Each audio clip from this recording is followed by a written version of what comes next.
Guys, nag-repair pala ako ng mga abaya ngayon kasi binigyan namin ng kasama ko sa trabaho. So, pinapaiksian ko siya. Ang hirap magkabit ng lining kasi ubos namin sulit guys. So, ngayon, kasi wala ko ng ating mata. Kailangan natin magamit ng salamin. Focus pa rin yung ito yung sinulit ko. Ang lalim natin is dark blue. Ito kasing fabric guys, parang lining siya. Ayan ang nipis niya.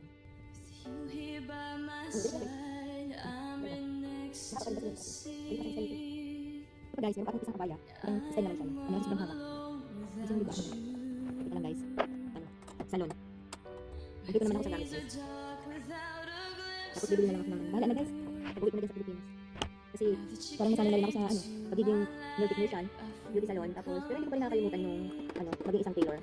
Kaya nga bumili ako ng sarili kong machine dito guys kasi ano, talagang maminis mo na yung dati ng trabaho noon.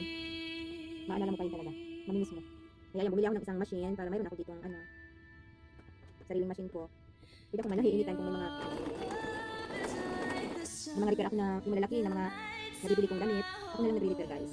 Hindi ko na dinadala sa tailor kasi mahal din ang pagpatahit guys. Kaya ako na lang nanahit ng mga repair ko.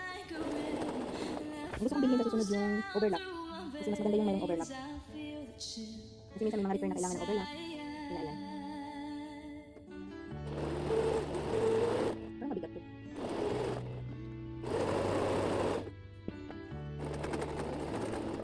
Yan, natapos ko na guys. Susukatin na natin guys.